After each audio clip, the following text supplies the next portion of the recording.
કરી અને આજે એટલા માટે જ આપણે ભેગા થયા છે કે ગુજરાતના જે ખૂણે ખૂણાના જે લોકો છે તે લોકોને જાગૃત કેવી રીતે કરવા અથવા તો દેશના લોકોને કેવી રીતે જાગૃત કરવા અને એટલા માટે જ આપણે આજે વાત કરવાના છે આ સડક સુરક્ષા અભિયાનમાં।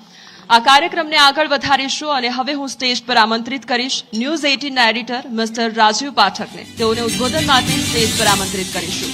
Please welcome on stage sir.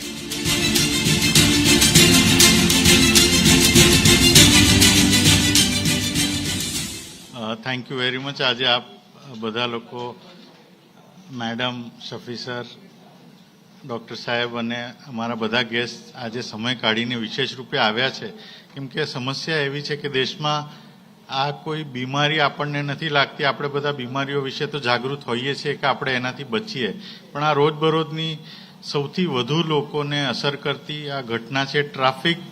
લોકોના જીવ તો જાય છે, સાથે સાથે સમય પણ લોકોનો એટલો બરબાદ થાય છે આપણી અનુશાસનહીનતા અને થોડીક અવ્યવસ્થાને કારણે। તો આ બધામાં આપણે કેવી રીતે આપણો સમય બચાવીએ, આપણો જીવ બચાવીએ, આપણા સુરક્ષિત રહીએ, એ તમામ બાબતો માટે દેશમાં એક જાગૃતિની જરૂર છે। દુનિયામાં આપણે સૌથી ખરાબ પરફોર્મર છીએ એટલે આપણે સૌથી વધારે એ દિશામાં કામ કરવાની જરૂર છે અને એટલે જ પ્રયત્ન કરી રહ્યા છીએ કે દેશમાં ધીરે ધીરે જાગૃતિ આવે। આવા ઘણા બધા પ્રોગ્રામ્સ થશે તો લોકો જાગશે। એક્ઝિક્યુટર્સ તો છે જે લોકોનું કામ છે લો એન્ફોર્સમેન્ટ, તો એન્ફોર્સમેન્ટ એજન્સીસ તો પોતાનું કામ કરે જ છે, એમાં જ્યાં ભૂલ હોય છે ત્યાં આપણે બતાવીએ છીએ, પણ સૌથી વધારે આપણે લોકોની પણ ભૂલ એટલી જ હોય છે કે આપણે જે નિયમો આપણા માટે બનાવ્યા છે, આપણને સુરક્ષિત રાખવા માટે બનાવ્યા છીએ, એનું આપણે પાલન નથી કરતા। તો એ કેવી રીતે શું કરવું જોઈએ, કેવી રીતે કરવું જોઈએ, એનાથી આપણને કેટલો ફાયદો છે, નથી કરતા તો આપણને કેટલું નુકસાન છે, એ આપણે ધીરે ધીરે સમજતા થઈશું તો દેશમાં જાગૃતિ આવશે, દેશમાં આ બધા પ્રશ્નો ઝડપથી એનું નિરાકરણ થશે અને એ પ્રયાસમાં લોકોને આખા દેશને સુરક્ષિત રાખવા માટેના પ્રયાસમાં આપ બધા લોકો વિશેષ રૂપે આજે આવ્યો છો એટલે આપ સૌનું અહીંયા વિશેષ સ્વાગત કરું છું। Thank you very much.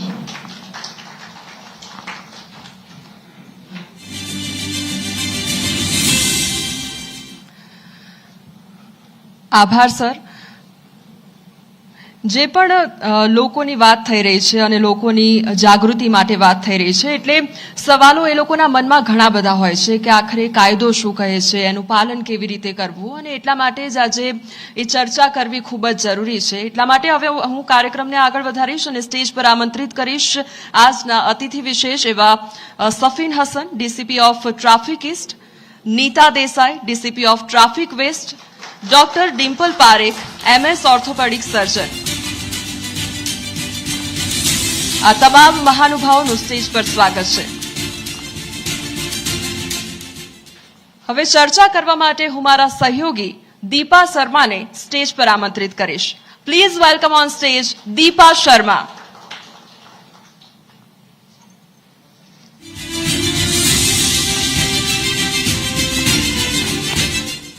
Thank you Komal.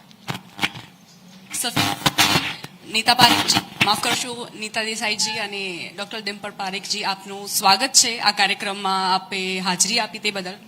Sir, મારો પહેલો સવાલ તમને છે, કારણ કે સડક સુરક્ષાની વાત થતી ત્યારે સમસ્યાઓ ઘણી બધી હોય અને જમીની હકીકત કંઈક અલગ જ હોય છે હ્યુમન બિહેવિયરના કારણે, તેને લઈને આપ શું કહેશો? ટ્રાફિક જે છે હંમેશા આપણે જ્યારે વાત કરતા હોઈએ ત્યારે આપણે 5 E ને લઈને ચાલતા હોઈએ છીએ, that is engineering, education, enforcement, emergency services ને ઇવેલ્યુએશન, રાઈટ। આ 5 ફેક્ટર્સને ધ્યાનમાં રાખીને જ્યારે આપણે એને કન્સિડર કરતા હોઈએ અને વાત કરતા હોઈએ ત્યારે રોડ પર જે પણ વ્યક્તિ છે એની સાયકોલોજી સમજવી બહુ જરૂરી છે। ટ્રાફિકમાં જે પણ બિહેવિયર આપણને જોવા મળે છે, જે મે બી ગેરવર્તન જોવા મળે છે કે શોર્ટકટની જે આદત છે એ જોવા મળે છે, એના પાછળની કોમન સાયકી જે કામ કરતી હોય એ છે કે લોકોને રોડ પર ઓછામાં ઓછા સમયમાં પોતાના જગ્યાએ પહોંચવું હોય છે અને એ કરવાની કારણે અથવા એની અનુકૂળતા મેળવવાના કારણે ઘણા બધા અકસ્માતો સર્જાતા હોય છે। એટલે અકસ્માતમાં હ્યુમન બિહેવિયર એ સૌથી ઇમ્પોર્ટન્ટ ફેક્ટર છે, એની સાથે જ રૂલ્સ રેગ્યુલેશન્સનું પાલન અને સેફ રોડ્સ એટલે કે પ્રોપર એન્જિનિયરિંગ વાળા રોડ જે હોય એ એના કોન્ટ્રીબ્યુટિંગ ફેક્ટર્સ છે। તો આ 3 વસ્તુઓ પર જો કામ કરવામાં આવે તો અકસ્માતો જે છે ઘટાડી શકાય છે। શું લાગે છે કે કઈ કઈ એવી વસ્તુઓ છે જે સામાન્ય રીતે વાહન ચાલકો ભૂલો કરતા હોય છે, બેદરકારીઓ દાખવતા હોય છે અને તેમની બેદરકારીઓનો ભોગ અન્યોને બનવું પડતું હોય છે? બિલકુલ આપે કહ્યું એમ જે વાહન ચલાવતા હોય છે, માર્ગ અકસ્માતોના મુખ્ય કારણો તો જે વ્હીકલ ચાલક જે છે એ ઘણી વખત સ્પીડમાં વ્હીકલ ચલાવતા હોય છે, ઘણી વખત જોખમી રીતે ઓવરટેક કરતા હોય છે, નશાની હાલતમાં ચલાવતા હોય છે, મોબાઈલ ચાલુ હોય છે અને ચલાવતા હોય છે. તો આવા કેટલાક કારણોસર અકસ્માત થતા હોય છે. તો આ જે માર્ગ અકસ્માતના મુખ્ય કારણો છે એ તો વાહન ચાલકની બેદરકારી જ છે, જેના કારણે મોટા વ્હીકલોના જે એક્સિડન્ટ નાના વ્હીકલો સાથે થાય છે ત્યારે પેડેસ્ટ્રીયન કે ટુ વ્હીલર ચાલક કે બાઇસિકલ ચાલક ને ઇન્જરી પણ વધારે થાય છે અને એ ફેટાલિટીમાં પણ કન્વર્ટ થાય છે. પાસે આવીશ અને એ પૂછવા માંગુ છું કે જ્યારે અકસ્માત થાય તો કેવા પ્રકારની ઇન્જરીઝ તમને જોવા મળે છે? કારણ કે તમે સર્જન છો, દરરોજ એવા કેસને હેન્ડલ કરતા હશો, અને કેવી પ્રકારની બેદરકારીઓ તમને જોવા મળે છે ત્યારે?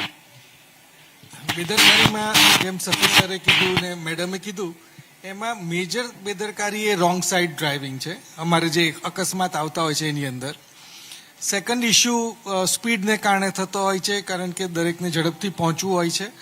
એ બે મેજર કારણ છે. ત્રીજું જે અમે જોયું છે એ સૌથી અગત્યનું એ છે કે જ્યારે ગ્રીન લાઇટ થાય ત્યારે જે ઊભેલા વ્હીકલો એકદમ ઝડપથી જવા માંગતા હોય અને જે સાઈડ બંધ થવાની હોય એ લોકો ઝડપથી જવા માંગતા હોય, એટલે એ જે કોલિઝન થાય છે એ સૌથી ખતરનાક અથવા તો ખરાબ થાય છે અને જેમાં ઇન્જરી ઘણી ફ્યુટાઇલ હોય છે.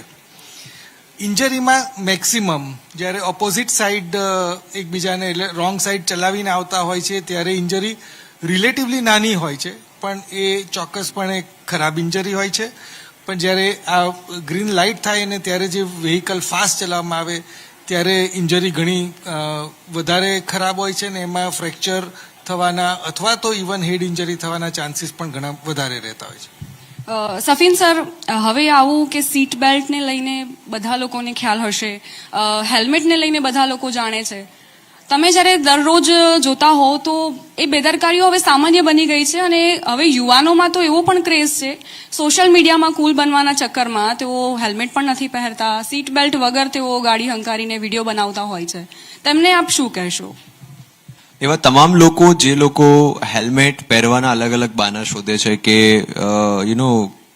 બાજુમાં જોવામાં તકલીફ પડે છે, અથવા તો સફોકેશન થાય છે, અથવા હેરસ્ટાઇલ ખરાબ થઈ જાય છે, ગરમી વધારે લાગે છે, એ તમામ લોકોને માત્ર એટલી સલાહ છે કે ક્યારેક જો હેલ્મેટ પહેરવાની ઈચ્છા ન થાય તો એકવાર સિવિલ હોસ્પિટલના ટ્રોમા સેન્ટરની મુલાકાત લઈ આવવી જોઈએ અને ત્યાં જે વિક્ટિમ્સ આવે છે એક્સિડન્ટ્સના એમને પૂછવું જોઈએ અને એમનો એકમાત્ર જવાબ એવો હશે કે કદાચ હેલ્મેટ પહેર્યું હોત તો આટલી ખરાબ રીતે ઇન્જરી ના થઈ હોત.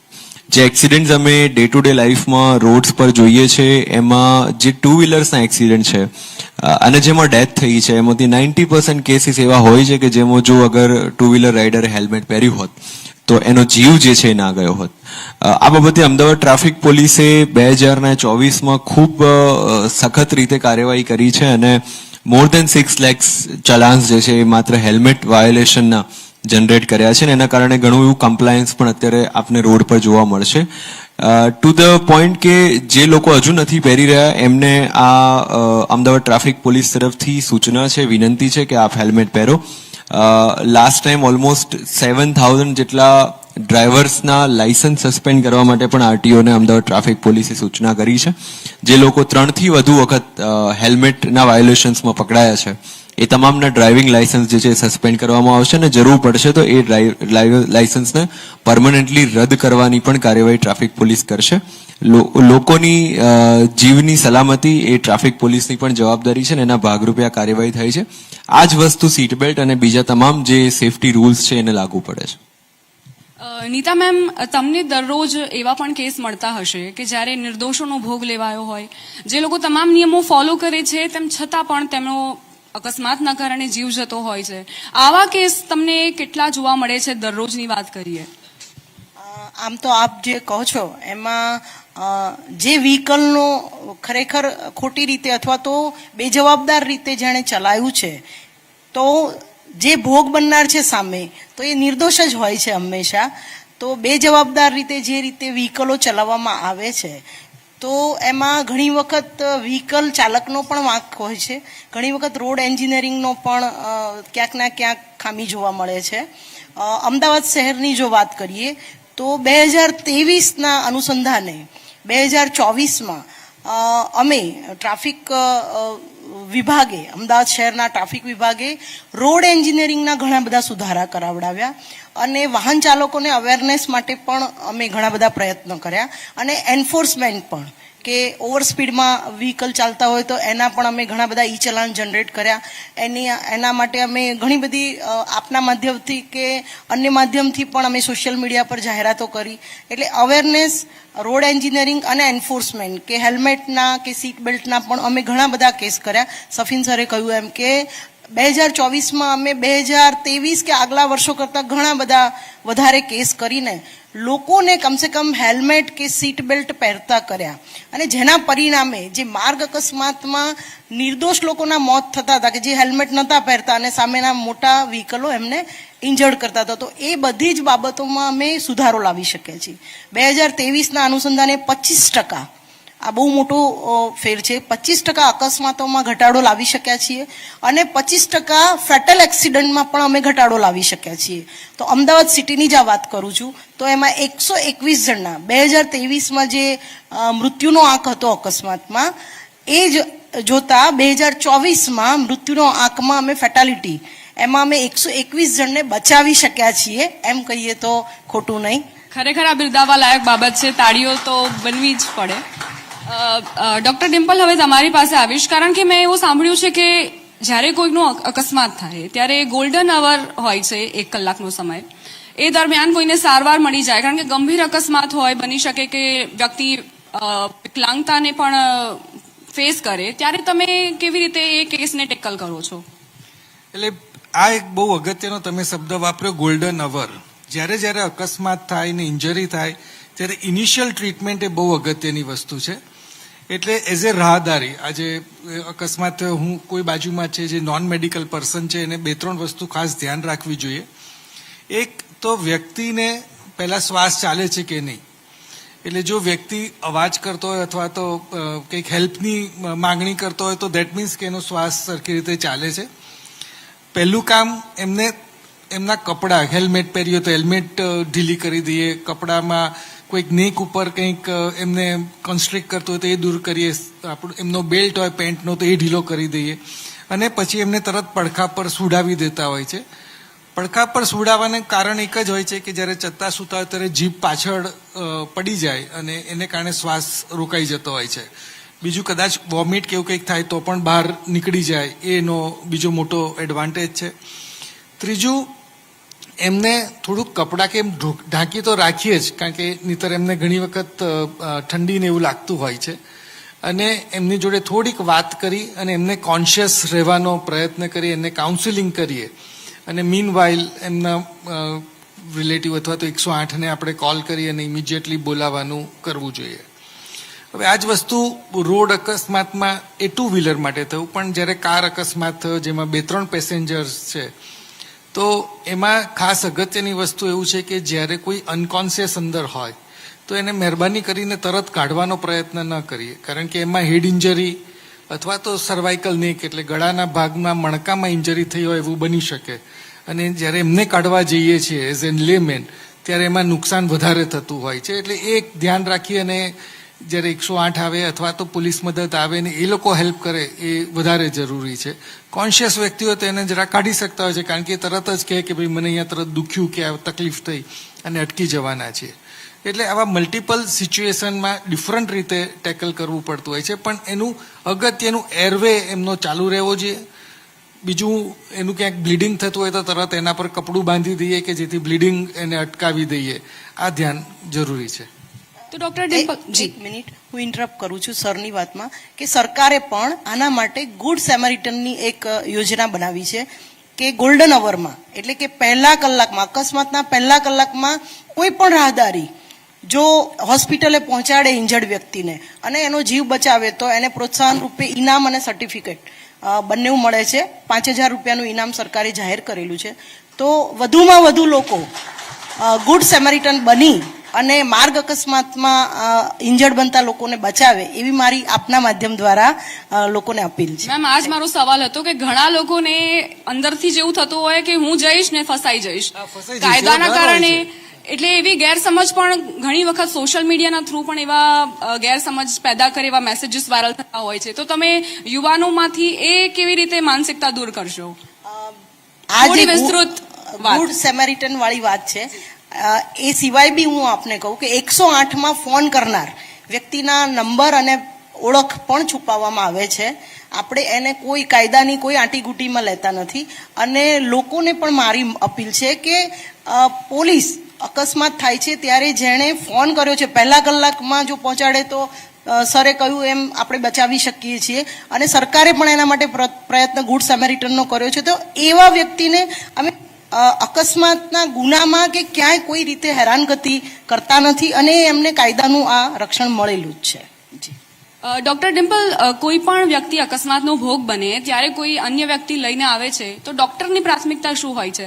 શું ત્યારે અકસ્માતનો કેસ છે, કોઈએ ગાડીનો અકસ્માત કર્યો અને ત્યારબાદ કોઈ વ્યક્તિ ઘાયલ છે, તો શું પહેલા પોલીસને ઇન્ફોર્મ કરવામાં આવે છે ત્યારબાદ ડોક્ટર સારવાર કરે છે? તે વિશે વિસ્તૃત વાતચીત કરવી છે. અને આમાં બહુ સ્પેસિફિક નિયમો છે અને અમારું કામ પહેલા સારવાર આપવાનું હોય છે.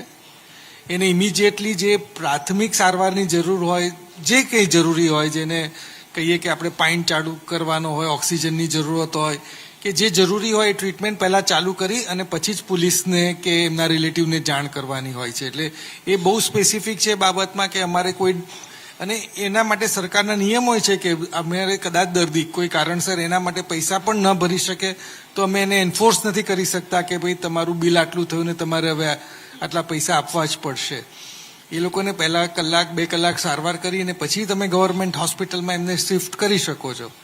પણ એની ટ્રીટમેન્ટ આપવી એ બહુ જ પ્રાઇમા અને બહુ જ ઇમ્પોર્ટન્ટ વસ્તુ છે. જી.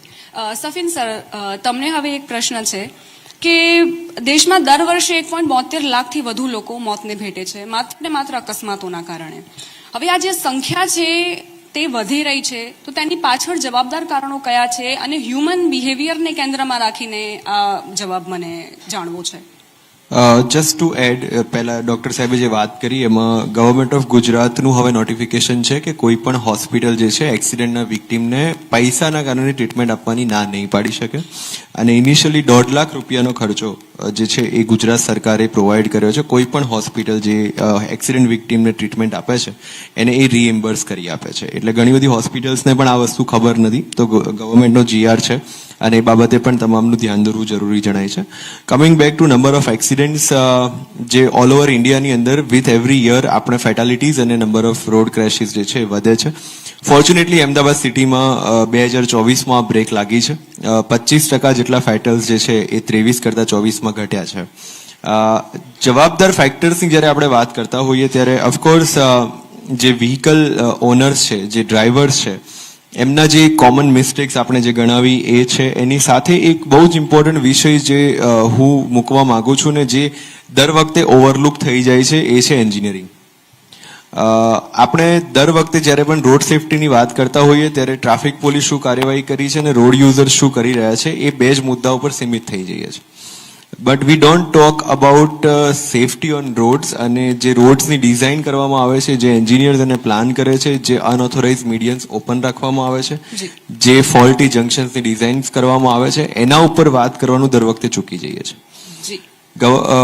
મોટર વ્હીકલ એક્ટની અંદર હવે સ્પેસિફિક જોગવાઈ છે સેક્શન 198A માં કે કોઈ રોડ એન્જિનિયરિંગની ખામીના કારણે કોઈ અકસ્માત થશે અને એમાં કોઈ વ્યક્તિનો જીવ જશે અથવા ફિઝિકલી ડિસેબલ થશે તો રોડ ઓનિંગ એજન્સી, એના સુપરવાઇઝરી એજન્સી અને એની ડિઝાઇનિંગ એજન્સી એ તમામને એના માટે જવાબદાર જે છે એ ગણવાનું હવે વૈધાનિક પ્રોવિઝન છે.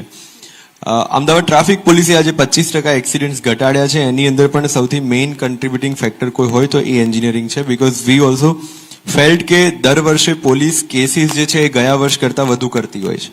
જેમ કે આ વર્ષે અગર રોંગ સાઈડના 400 FIR થઈ છે તો આવતા વર્ષે 500 થશે.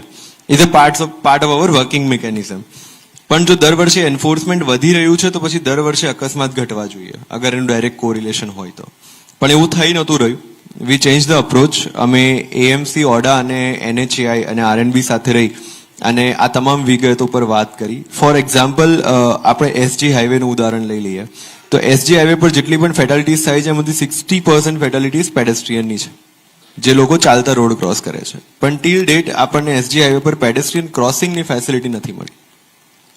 તો આના માટે એ વાહન ચાલકને જવાબદાર ગણવો કે એ રાહદારી કે જેની પાસે કોઈ ઓપ્શન નથી અને એટલે પેલી ફેન્સિંગ કૂદીને રોડ પર આવે છે એને જવાબદાર ગણવો. એની વચ્ચે જે ડિઝાઇનિંગ એસ્પેક્ટ છે એને આપણે ઇગ્નોર કરી દઈએ છીએ. એટલે આ વખતે જે એપ્રોચ અમે અપનાવ્યો છે એ છે કે એએમસી, ઓડા, એનએચઆઈ અને આરએનબીના એન્જિનિયર્સને સાથે રાખી અને જ્યાં જ્યાં પણ બ્લેક સ્પોટ્સ છે, બ્લેક સ્પોટ્સનું એનાલિસિસ કરીને રોડ એન્જિનિયરિંગના માઇનર ચેન્જીસ, કે કોઈક જંકશન છે જેના ઉપર એક રસ્તો એવો ખુલી રહ્યો છે કે જે ટીપીમાં પણ નથી અને ડિઝાઇનમાં પણ નથી, છતાંય રસ્તો ઓપન છે, એ રસ્તો બંધ કરાવવાથી ત્યાં જંકશન્સ પર એક્સિડન્ટ ઘટી ગયા. બીઆરટીએસ ની અંદર જે વ્હીકલ્સ આવી જાય છે એના કારણે એક્સિડન્ટ થાય છે. તો આપણે જોયું છે કે અમુક એરિયાઝમાં બીઆરટીએસ ના શટલ્સ કામ કરે છે, અમુક એરિયામાં નથી કરતા. તો અગર એ જે એરિયામાં નથી કરતા એ કામ કરતા થઈ જાય તો બીઆરટીએસમાં એન્ટ્રીનો પ્રશ્ન જ બંધ થઈ જાય અને અકસ્માત ઘટી જાય, બીકોઝ 24 કલાક પોલીસે હાજર નથી રહી શકવાની. જી right. So this is the most important factor જે I would like to highlight. Sir, બીઆરટીએસના ક્વેશ્ચન પર જ મારે આવવું છે, કારણ કે બીઆરટીએસ કોરિડોરને લઈને બધાને જાણકારી છે કે તેનો ઉપયોગ અન્ય વાહન ચાલકોને નથી કરવાનો, પરંતુ સામાન્ય રીતે અમદાવાદના રસ્તાઓમાં જ્યારે ટ્રાફિક જામ થાય તો આ વસ્તુ મેં પણ જોઈ છે કે તેઓ બીઆરટીએસના કોરિડોરમાં અંદર જતા રહે છે અને અકસ્માતનો ભોગ બને છે. આવા અકસ્માતોની સંખ્યા કઈ રીતે ઘટાડી શકાય? આપે જોયું હશે કે જે અકસ્માતો થયા છે એવા જ કોરિડોરમાં થયા છે કે જ્યાં બીઆરટીએસના શટલ્સ ઓપન છે, બીકોઝ ડાયરેક્ટ એક્સેસ અલાઉડ છે. અગર એ શટલ્સ બંધ થઈ જાય, એમના પાસે પ્રોવિઝન છે ઓલરેડી, બંધ કરી દેવામાં આવે તો બીઆરટીએસના એક્સિડન્ટ્સ બંધ થઈ જાય, but it is not done so. અને એના કારણે ઘણીવાર જે વ્હીકલ્સ છે, બીઆરટીએસ તો દૂરથી દેખાઈ જાય પણ જે પ્રાઇવેટ વ્હીકલ્સ એ નથી દેખાતા અને પેડેસ્ટ્રીયન રોડ ક્રોસ કરવા જાય છે અને એ એક્સિડન્ટ થાય છે અને એના કારણે ફેટાલિટી થતી હોય છે. અને જે સિગ્નલ્સ છે તેની પણ સમજ નથી હોતી ઘણી વખત. લાયસન્સ છે, લાયસન્સની બધી પ્રક્રિયાઓ પાર કરી લીધી છે, પરંતુ જે નવા નવા રૂલ્સ બને છે વ્યક્તિઓ અપડેટ નથી થતા એનાથી. તેને આપ શું સંદેશ આપશો? સી, આઈ વુડ સે કે આ સમજ નથી એ વાતથી હું એગ્રી નથી કરતો. જે વ્યક્તિ રોડ પર રોંગ સાઈડ ચાલી રહ્યો છે અને ખબર જ છે કે હું રોંગ સાઈડ આવી રહ્યો છું, રાઈટ, જે સિગ્નલ તોડી રહ્યો છે અને ખબર જ છે કે હું સિગ્નલ તોડી રહ્યો છું, this is just a matter of casual behaviour કે મારે ક્યાંક જલ્દી પહોંચવું છે ને એના માટે હું સિગ્નલ તોડીને ફટાફટ પહોંચી જઈશ તો હું કોઈક રેસ જીતી જઈશ. પણ એવા તમામ લોકોને મારી વિનંતી છે કે 2 મિનિટની ઉતાવળ આપણને જિંદગીભર જે છે એ મોંઘી પડી શકે છે. તો એના કરતાં ઘરેથી 5 મિનિટ વહેલા નીકળીએ અને જગ્યા ઉપર આપણે 2 મિનિટ વહેલા પહોંચીએ તો કામ થઈ જશે. પ્લસ અમદાવાદ ટ્રાફિક પોલીસની હેલ્પલાઇન છે 1095. આપણે જ્યારે પણ લાગે કે અમે આ જગ્યાએ ફસાઈ ગયા છે ને લાંબા સમયથી ટ્રાફિક છે તો ડેફિનેટલી એ લોકો એના પર કોલ કરશે તો ચોક્કસથી અમને મદદ મળશે. અમદાવાદ શહેરની અંદર ટ્રાફિક જામનો જે પ્રશ્ન છે એ ઘણી બધી જગ્યાએ એવો છે કે અંડર કન્સ્ટ્રક્શન કામ ઘણી બધી જગ્યાએ ચાલી રહ્યા છે. અત્યારે આપણે રિંગ રોડની જ વાત કરીએ તો 6 ફ્લાયઓવર્સનું કામ એક સાથે ચાલુ છે. એના સિવાય સિટીની અંદર પણ ઘણા બધા ફ્લાયઓવર્સ, બુલેટ ટ્રેન, એ બધા જ કામ ચાલુ છે. એટલે ક્યારેક આ ટ્રાફિક જામનો પ્રશ્ન જે છે એ ફેસ કરવાનો થતો હોય તો એવા સમયે ટ્રાફિક પોલીસની મદદ લઈ અને 1095 પર કોન્ટેક્ટ કરીને આપણે એને સોલ્વ કરી શકીએ છીએ. પણ એના માટે સિગ્નલ તોડવાથી ટ્રાફિક જામથી બચી જઈશું એ એક મિથ છે અને એમાં જ લોકો ફસાતા હોય છે. ઘણીવાર એવું પણ જોયું છે કે ટ્રાફિક જામ થયો છે એટલે લોકો રોંગ સાઈડ જવાનું ચાલુ કરે છે, પણ એમને ખબર નથી કે રોંગ સાઈડ જઈને એ ટ્રાફિક જામને વધારે કોમ્પ્લેક્સ કરી રહ્યા છે, રાઈટ, બીકોઝ સામેવાળી લેનને પછી ઓબ્સ્ટ્રક્ટ કરે છે. એટલે એ અમારા માટે પણ એક ચેલેન્જ થઈ જાય છે. તો આ એક થોડી પેશન્સ રાખી અને ટ્રાફિક પોલીસને જો સપોર્ટ કરીએ તો આ ઘણા બધા પ્રશ્નો જે છે સોલ્વ કરી શકાય છે. નીતા મેમ, આ વખતની અમારી થીમ છે સડક સુરક્ષા અભિયાનની કે પરવા કરીશું તો સુરક્ષિત રહીશું. અને સૌથી વધારે સુરક્ષાની કોઈ જરૂર હોય તો એ વલ્નરેબલ વર્ગ છે બાળકો. કારણ કે સૌથી વધારે મોત થતા હોય દર વર્ષે તો 9000 થી વધુ બાળકોના મોત થાય છે દેશમાં. તો બાળકોને સુરક્ષિત વાતાવરણ મળે, માતા પિતા પણ એ તમામ રૂલ્સ ફોલો કરે, તેને લઈને આપ શું કહેશો? બિલકુલ આપની વાત સાચી છે. અમે વર્ષની શરૂઆતમાં અમે શાળા સંચાલકો સાથે આ અંગેનો એક સેમિનાર કર્યો હતો કે જેમાં શાળા સંચાલકોને એમની હાઈસ્કૂલમાં કે સ્કૂલમાં આવતા, શાળાએ આવતા બાળકોની સુરક્ષા માટે શું કરવું જોઈએ, તો એના માટેનો આખો અમે સેમિનાર કર્યો હતો અમદાવાદ ટ્રાફિક પોલીસ તરફથી. અને એમાં અમે શાળાએ જે 16 વર્ષ થયા હોય ને બાળકો 2 વ્હીલર લઈને આવે છે કે જેમને લાયસન્સ પણ નથી હોતું, તો એવા બાળકોને પણ ઓળખીને અમને જાણ કરવી અથવા તો તમારા દ્વારા ના પાડવી, કારણ કે એમના પાસે લાયસન્સ નથી હોતા. બીજું, શાળાઓમાં જે બહાર નીકળે છે અને મોટાભાગની શાળાઓ રોડ ઉપર હોય છે, તો એ જે શાળાઓ છે એમના મેઇન ગેટ આગળ ધારો કે સ્પીડ બ્રેકર નથી, તો એ બનાવવા માટેની પણ અમે સંચાલકોને વિનંતી કરી હતી કે આપ દ્વારા અમને પ્રપોઝલ મોકલો, અમે એ કરાવીશું, જેથી કરીને ત્યાં વ્હીકલો રોડ ઉપર ધીમા પડે અને બાળકો રસ્તો ક્રોસ કરી શકે. અને ત્રીજી વસ્તુ, અમે શાળાએ જે વાહનમાં કે પછી રિક્ષામાં બાળકોને લઈ જવાતા હતા, એવી રિક્ષા કે વાનમાં બાળકોની સંખ્યા જે નિયમ છે આરટીઓનો એના પ્રમાણે છે કે નહીં એ પણ ચેક કરવા માટે સંચાલકોને અમે અપીલ કરી હતી કે તમે આ બાબતની પણ એક શ્યોરિટી કરજો, જેથી કરીને તમારી જ શાળાના બાળકોની સુરક્ષા થઈ શકે. એટલે ટ્રાફિક પોલીસ તરફથી આવા અવારનવાર કાર્યક્રમો પણ થાય છે અને અમે શાળાઓમાં જઈને પણ આ જ બાબતનું બાળકોને પણ જ્ઞાન આપીએ છીએ ટ્રાફિકનું, કે ક્યાં કઈ જગ્યાએ કેવી રીતે અકસ્માત સર્જાતા હોય છે.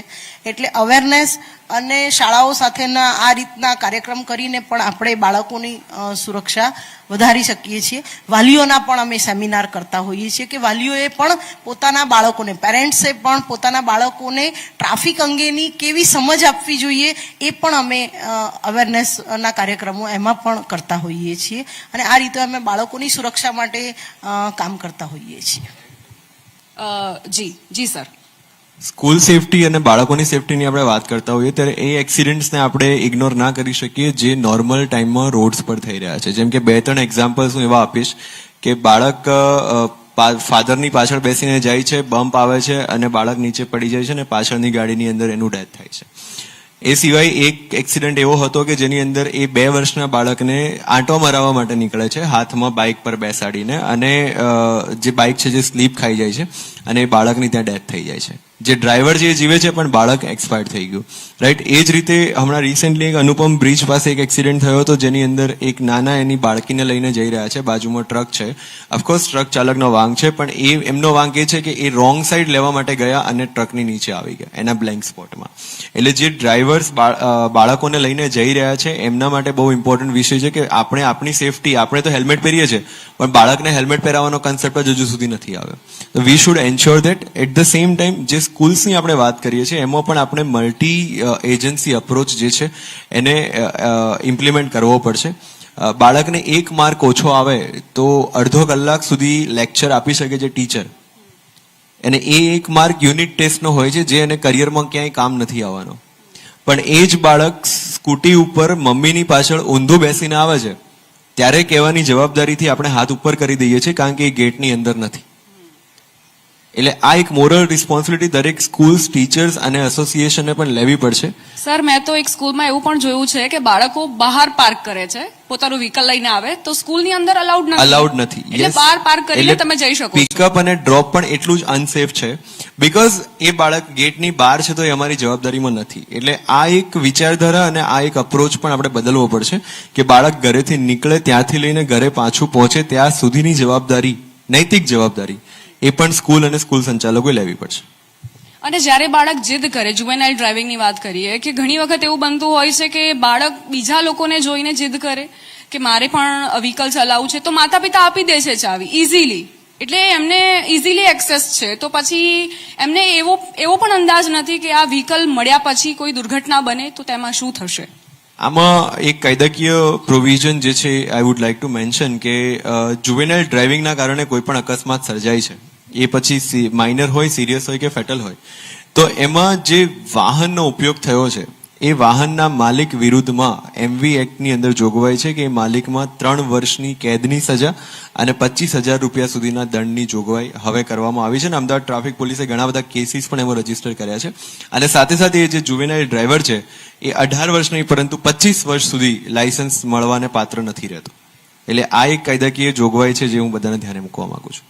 ડોક્ટર ડિમ્પલ, હવે તમારી પાસે આવીશ. જ્યારે અકસ્માત થાય, કારણ કે અત્યારે આપણે વાત કરી રહ્યા છીએ કે અકસ્માત ન થાય તે પહેલા કેવી કેવી કાળજી લેવી જોઈએ, પરંતુ જો અકસ્માત થઈ જાય ત્યારબાદ લોકોને આપ કેવી સલાહ આપશો? કારણ કે ઘણી વખત એવું બનતું હોય છે કે પ્રાઇમરી સારવાર ઇસીજી ત્યાં મળી જાય અથવા તો અન્ય કોઈ સારવાર ત્યાં મળી જાય, લોહી બંધ થઈ જાય, તો તે માટે આપ શું કહેશો? સૌથી અગત્યનું આપણે જેમ ડિસ્કસ કર્યું એમ ગોલ્ડન અવર, એ રીતે દરેક વ્યક્તિને પ્રાથમિક સારવાર સારી રીતે મળવી જોઈએ.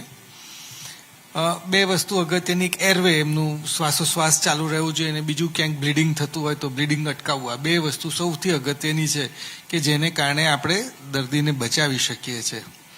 એટલે આ બે વસ્તુ પર ધ્યાન રાખીને એટલું ફોકસ કરીને દર્દીને જો પહોંચાડવામાં આવે હોસ્પિટલ તો એ દર્દી બચી શકતા હોય છે. ત્રીજું અગત્યની વસ્તુ એટલું છે કે ઘણી બધી વખત હેડ ઇન્જરી ને નેક ઇન્જરી થઈ હોય તો એની મૂવમેન્ટ કરતી વખતે ધ્યાન રાખવું પડે કે જ્યારે પેશન્ટ અનકોન્શિયસ હોય તો એને એક આખા સપોર્ટ સાથે એને ઊંચકીએ, રાધર દેન આમ સાદી ભાષામાં કહીએ તો ટીંગાટોળી કરીને એમ કે બે હાથ બે પગ પકડીને ઊંચકીએ તો એ નેક એકદમ એક્સટેન્શનમાં જાય ને એમાં નુકસાન થઈ જતું હોય છે. તો આટલું ધ્યાન રાખવું એ ખૂબ જરૂરી છે. અને કોઈ ક્રુશિયલ એવી ઇન્જરી થઈ જાય જેમાં સારવાર મળવી ખૂબ જ ટફ થઈ જાય, તો ત્યારે તમારી પ્રાથમિકતા શું હોય છે? પહેલા, કારણ કે પરિવાર પણ હાજર નથી અને તમારે સર્જરી કરવી પડે તેવું હોય, એવી સ્થિતિમાં તમે શું કરી શકો છો? સફીકભાઈ કીધું એમ અમારું ફરજ એવી છે કે અમારે તરત જ એને જે કંઈ જરૂરી હોય પ્રાથમિક સારવાર એ તો આપવી કમ્પલસરી છે. એમાં વિચાર જ નથી કરવાનો. એને ઓપરેશનની જરૂર હોય તો ઓપરેશન કરી દેવું જરૂરી છે. એને જે કંઈ સારવાર આપવાની છે, એને એક્સરે કરવાના, સોનોગ્રાફી કરવું, સીટી સ્કેન કરવું, જે જરૂરી હોય સારવાર આપી અને તરત જ એની ટ્રીટમેન્ટ ચાલુ કરવી છે. અને ઓપરેશનની જરૂર હોય તો ઓપરેશન પણ ચાલુ કરી દેવું. મને ખ્યાલ નહોતો કે સરકારે 1.5 લાખ રૂપિયાની જોગવાઈ કરી છે. એટલે સફીન સરનો આભાર માનવો પડશે આ મહત્વપૂર્ણ જાણકારી આપવા માટે. નીતા મેમ, તમે શું કહેશો હવે આ સેશનના અંતમાં? યુવાનોને ખાસ કરીને શું સંદેશ આપશો? કારણ કે એ જ છે ભવિષ્યના ડ્રાઈવર્સ, એટલે સુરક્ષિત હાથોમાં આપણું ભવિષ્ય જવું જોઈએ. હા, બિલકુલ. મારી તો યુવાનોને આપના માધ્યમથી અપીલ છે કે સ્પીડ ઓછી રાખે અને ટ્રાફિકના નિયમોનું પાલન કરે, અને થોડુંક અમદાવાદ સિટી જેવા વિસ્તારમાં પીક અવર્સમાં ટ્રાફિકની સમસ્યા જે રહેતી હોય છે એમાં થોડુંક પેશન રાખીને રોંગ સાઈડ ના જાય, અને સીટ બેલ્ટ પણ બાંધે, નશો કરીને ડ્રાઇવિંગ ન કરે. આવી કેટલીક બાબતો જો ધ્યાનમાં રાખશે, ઓવર સ્પીડમાં એક તો સ્ટન્ટ કરવું અથવા તો ઓવર સ્પીડમાં ચલાવવાની જે ઘેલછા છે એ પણ યુવાનો, એમાં પણ હું એવું માનું કે ટ્રાફિકના નિયમોનું પાલન કરે, જેટલી સ્પીડમાં જવાતું હોય એટલી જ સ્પીડમાં ચલાવે. તો આવી કેટલીક બાબતોનું જો ધ્યાન રાખશે તો ચોક્કસ યુવાનો પોતાની જિંદગી બહુ જ સારી રીતે જીવી શકશે. એ જ હું આપના માધ્યમ દ્વારા અપીલ કરું છું. સફીન સર, હવે તમે શું કહેશો યુવાનોને, અને ખાસ કરીને અમદાવાદના યુવાનોને?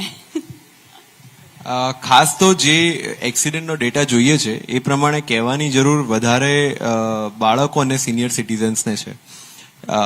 મોટાભાગના જે એક્સિડન્ટ થયા છે પેડેસ્ટ્રીયનના, એ પેડેસ્ટ્રીયનમાં જે ભોગ બનનાર છે એમની ઉંમર 50 કરતાં વધારે છે. એટલે એ તમામ લોકોને વિનંતી છે કે જ્યારે પણ આપણે રોડ ક્રોસ કરતા હોઈએ અથવા રોડ પર ચાલીને જતા હોઈએ ત્યારે પોતાની સેફટી જે છે એને પ્રાયોરિટીમાં રાખીએ અને પછી જઈએ. એટ ધ સેમ ટાઈમ જે સિનિયર સિટીઝન 4 વ્હીલર ચલાવે છે એવા 5 એક્સિડન્ટ જોયા કે 4 વ્હીલર પરથી કાબુ ગુમાવી દેવાના કારણે નિર્દોષ લોકોનો જીવ ગયો હોય, અને મે બી એજ રિલેટેડ ફેક્ટર્સના કારણે હોઈ શકે. એટલે એમને પણ વિનંતી છે કે જો આપને કોન્ફિડન્સ ના હોય તો પ્લીઝ ડ્રાઈવ ના કરો અને પબ્લિક ટ્રાન્સપોર્ટનો ઉપયોગ કરો. એટ ધ સેમ ટાઈમ તમામ યુવાનોને પણ એટલી વિનંતી છે કે ટ્રાફિકના નિયમોનું પાલન કરવું એ રિયલ ફ્લેક્સ છે. ન કરી અને ઓવર સ્પીડિંગ કરવું અથવા તો કાળા કાચવાળી ગાડી લઈને ફરવું અથવા તો બાઇક પર સ્ટન્ટ કરવા, તો એના માટે અમદાવાદ ટ્રાફિક પોલીસના સોશિયલ મીડિયા પેજ પર આપણને બિફોર આફ્ટર રીલ્સ પણ મળી જશે કે કાયદો શું છે એનું ભાન પણ એ તમામ લોકોને કરવામાં આવે છે. બિકોઝ એમની આ થોડા થ્રીલ માટે આપણે બીજા લોકોનો જીવ જે છે જોખમમાં ના મૂકી શકીએ. એક વ્યક્તિએ મૂક્યો તો એ હજુ સુધી જેલમાં છે. એમાં ઘણા બધા ઇનોસન્ટ લોકોએ પોતાનો જીવ ગુમાવ્યો હતો, અને એ કાયદાની પકડ એટલી મજબૂત છે કે ફેટલ જેવો એક્સિડન્ટ હોવા છતાં પણ હજુ નામદાર હાઈકોર્ટમાંથી પણ જામીન મંજૂર નથી થઈ રહ્યા. એટલે કાયદો જે છે પોતાનું કામ કરશે, અમદાવાદ ટ્રાફિક પોલીસ પણ પોતાનું કામ કરશે, બટ એઝ અ સોસાયટી આપણે ટ્રાફિકના નિયમોને પોતાની વેલ્યુ સિસ્ટમમાં જોડીએ રોંગ સાઈડથી આવવાવાળાને આપણે શરમજનક પરિસ્થિતિમાં મુકાય એવી રીતે જોઈએ. કાળા કાચની ગાડીઓની સોસાયટીમાં એન્ટ્રીઝ બંધ કરાવી દઈએ સોસાયટીઝમાં, રાઈટ? જે લોકો લઈને આવે છે એમને એપ્રિશિએટ કરવાનું બંધ કરી દઈએ. નંબર પ્લેટ વગરની ગાડી હોય તો સોસાયટીમાં એન્ટ્રી આપવાનું બંધ કરી દઈએ. તો આ પ્રકારના કલ્ચરલ ચેન્જીસ જો આપણે લાવીશું તો લાંબા ગાળે આ સિવિક સેન્સનો જે ઇસ્યુ છે એને આપણે પરમનન્ટલી સોલ્વ કરી શકીશું. Thank you. ડિમ્પલ સર, એવું કહેવાય છે કે પ્રિવેન્શન બેટર દેન ક્યોર. તમે શું કહેશો એક ડોક્ટર તરીકે, તમારો શું સંદેશ છે? આપણે આખી ચર્ચા કરી એમાં ઘણું બધું ડેથ વિશે ચર્ચા કરી અને ઓફકોર્સ એ કોઈ એક જણનું ડેથ થાય એટલે લાઈફ લોંગ આખા ફેમિલીને એની ખોટ ચાલતી હોય છે. પણ બીજું અગત્યનું જ્યારે ફ્રેક્ચર થાય તો એને 3 થી 6 મહિનાનો ખાટલો આવે છે. તો એ એની જોબ પર નહીં જઈ શકે, એના ફેમિલીનું ધ્યાન નહીં રાખી શકે, એટલે એ પણ મોટું જવાબદારી થઈ જાય છે. અને એના એક્સપેન્સીસ, એટલે બધું જોવા જતા એ એક મોટું બર્ડન થઈ જતું હોય છે ફેમિલી પર, આખું સોસાયટી family પર. effect થાય છે. હા, આખું ફેમિલી અફેક્ટ થાય. આજે પછી ઘણા બધા અમને આવીને કે સાહેબ 3 મહિના નહીં જવાનું, હવે કઈ રીતે અમે કરશું, અમે તમે જોબ પર અમારે મુશ્કેલી થશે. પણ હવે જે જરૂરી છે એ કરવું જરૂરી જ છે. એટલે એ નાની વસ્તુ, જેમ બધા ચર્ચા કરીએ કે એક સ્પીડ એ 5 સેકન્ડનું કે મે બી 10 સેકન્ડનું આપણને ડિફરન્સ પડતો હોય, તો એની સામે આપણને ઘણું બધું નુકસાન થઈ જતું હોવાને કારણે ખૂબ જરૂરી છે કે prevention is always better than cure. આપણે આપણા હેલ્થ માટે કરીએ છીએ. આજે મને બ્લડ પ્રેશર છે કે કાર્ડિયાક ઇસ્યુ થવાનો છે તો હું એનું ધ્યાન રાખીશ, પણ સમાવદર અકસ્માત માટે હું કદાચ એટલો કોન્શિયસ નથી. એટલું મહેરબાની કરીને લોકો કરે અને એનાથી આપણે બચીએ. બિલકુલ. સફીન સર, નીતા મેમ અને ડોક્ટર ડિમ્પલ, આ તમામ જાણકારી અમારા સુધી અને અમારા દર્શકો સુધી તમે પહોંચાડી તે બદલ આપનો ખૂબ ખૂબ આભાર. Thank you. ખૂબ આભાર.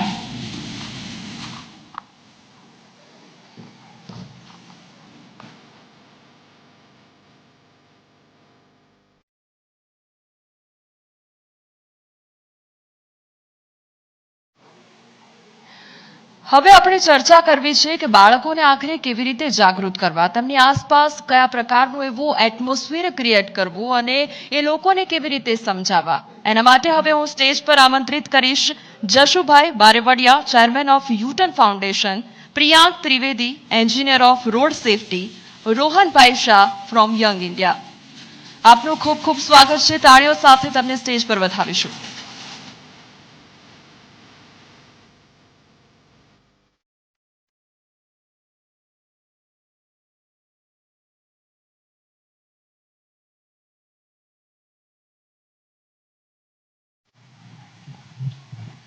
જશુભાઈ, રોહનભાઈ અને પ્રિયાંકભાઈ, સૌથી પહેલા તો આપનું ખૂબ ખૂબ સ્વાગત છે. આ ચર્ચા એટલા માટે કરવી છે કારણ કે આ વખતનો અમારો ફોકસ એ 4 પ પર રહેલો છે.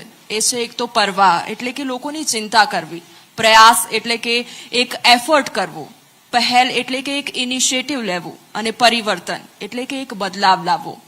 ત્યારે સૌથી પહેલો સવાલ મારે જશુભાઈ તમને કરવો છે કે જ્યારે પરિવર્તનની વાત હોય, પહેલ કરવાની વાત હોય, પ્રયાસની વાત હોય, ત્યારે લોકોમાં એક સંવેદનશીલતા અને સંયમ આવવું તે ખૂબ જરૂરી બની જતું હોય છે. ત્યારે સૌથી પહેલો સવાલ એ જ કે આજના લોકોમાં એ સંવેદનશીલતા અને સંયમ આવવું કેટલું જરૂરી છે? આપને એક તો કોમલી કહું કે અમારું જે ટ્રસ્ટ છે એનું નામ યુટર્ન છે. યુટર્ન એટલે યુને જોશો તો તમે વળાંક વળવાનું છે, અને યુ એટલે આપણે, તમારો બીજા સંબોધનના અર્થમાં છે. આપણે એટલા બધા આગળ વધી ગયા છે ટ્રાફિકની નેગ્લિજન્સીમાં, અને જેને કારણે રોજબરોજ અકસ્માતો થતા હોય છે. એટલે અમારે એવું ટ્રસ્ટ દ્વારા પણ અમારે એક મેસેજ છે કે ભાઈ યુ ટર્ન લેવાની જરૂર છે. આપણે ફરીને શીખવાની જરૂર છે કે આપણે બીજાના જે સારા ઉદાહરણો છે એને ધ્યાનમાં લઈએ. આપણે ફોરેન કલ્ચરની વાત કરતા હોય છે કે ત્યાં બહુ અવેરનેસ સારી છે, તો આપણે આપણી જાતને કેમ ના લઈ જઈ શકીએ ત્યાં સુધી.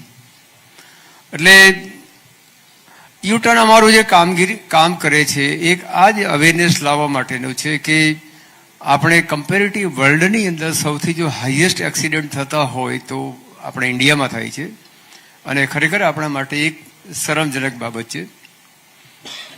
માનનીય મંત્રી શ્રી કેન્દ્ર સરકારના જે નીતિનજી પણ એના માટે ઘણી અપીલો કરે છે, ઘણા બધા એના માટેના એફર્ટ્સ પણ છે. એમણે ટાર્ગેટ આપ્યો હતો કે 2024માં આપણે 50% એક્સિડન્ટ ઘટાડીશું ફેટાલિટીમાં. અનફોર્ચ્યુનેટલી ઘટ્યા તો નથી પણ વધ્યા છે, અને આ વર્ષના ફિગર જોશો તો પણ વધારો થતો જાય છે. આ એક સામૂહિક જવાબદારી છે, તંત્રની પણ છે અને આપણી વાહન ચાલકોની અને સાથે સાથે રાહદારીઓની છે. હવે યુટર્ન ફાઉન્ડેશન દ્વારા લોકોમાં જાગૃતિ આવે એના માટેના પ્રોગ્રામ કરતા હોય છે, જેમાં અમારો 1.5-2 કલાકનો પીપીટી ઉપરનો સાથેનો પ્રોગ્રામ હોય છે.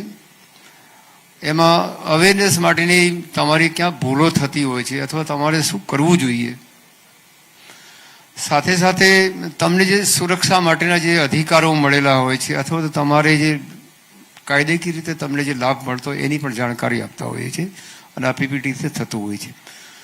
તો અમારો કહેવાનો મતલબ હેતુ એટલો જ છે કે લોકોમાં જાગૃતિ આવે, લોકોમાં અવેરનેસ આવે, એને પોતાના રાઇટ્સ માટે આવે, એને પોતાની ડ્યુટી માટે પણ એટલી જવાબદારી કેવી રીતે સારી રીતે બજાવી શકે એના માટે ધ્યાન દોરતા હોય છે. જી, એટલે લોકોએ અત્યારે સમજવું એટલું જ જરૂરી બની ગયું છે. રોહનભાઈ, આપને પૂછવા માંગીશ કે અત્યારે નાનપણથી જ શીખવાડવું એ કેટલું જરૂરી બની ગયું છે, કારણ કે અત્યારે સ્કૂલ્સમાં આપણે જોઈએ તો ગુડ ટચ બેડ ટચ આપણે સ્કૂલ્સમાં શીખવાડતા હોય છે. એટલે હવે એ રૂલ્સ રેગ્યુલેશન પણ જો શીખવાડવામાં આવે છે નાના બાળકોને, તો આવનારા ભવિષ્યમાં તેની ઇમ્પેક્ટ કેવી બની શકે છે? Thank you. નાનપણથી શીખવાડવું બહુ જ અગત્યનું છે, કારણ કે એક વખત નાનપણથી જ જે આદત પડી જાય એ પછી મોટા થઈને એ આપણને રોહનભાઈ નાના હતા ત્યારે મોનિટર કોણ હતું એ પણ આપણને યાદ રહેતું હોય છે. એટલે કોરી સ્લેટ જેવા હોય છે, જે આપણે શીખવાડીએ એ એમને યાદ રહે. એક્ઝેક્ટલી. નાનપણમાં જે આપણું પરવરિશ થાય છે અને આપણને જે શીખવાડવામાં આવે છે એ વેલ્યુ આપણી લાઈફ લોંગ રહે છે. આપણને જે ઘડે છે આપણા નાનપણના સંસ્કાર જ આપણને એકચ્યુઅલી મોટા થઈને ઘડે છે. એટલે એના માટે યંગ ઇન્ડિયન્સ જે અમારી સંસ્થા છે એણે એક પ્રોગ્રામ કર્યો છે છોટા કોપ કરીને, જેમાં અમે આપણા શાળાના વિદ્યાર્થીઓને ટ્રાફિક રૂલ્સ સમજાવીએ છીએ અને એમને એક શીટ બી આપીએ છીએ, અને એ લોકો એમના મા બાપનું ધ્યાન રાખે, અને કે એના મા બાપ જો સિગ્નલ તોડતા હોય, રેડ લાઇટ તોડતા હોય કે રોંગ સાઈડ જતા હોય કે કોઈ બી ટ્રાફિકનો નિયમનો ભંગ કરે તો એ કહે કે પપ્પા આવું નથી કરવાનું, આ તમે રોંગ જઈ રહ્યા છો, પપ્પા અત્યારે ઊભા રહો, પપ્પા સીટ બેલ્ટ તમે પહેર્યો નથી, તમે સીટ બેલ્ટ નહીં પહેરો તો હું નહીં આવું તમારી સાથે. તો જ્યારે કદાચ આપણે કહીએ કે કાયદો કહે છે તો નથી સાંભળતા, પણ કદાચ ઘણી વખત છોકરા કહે ને તો મા બાપ તરત સાંભળી લે કે ભાઈ મારા છોકરાએ કીધું, મારે કરવું પડશે.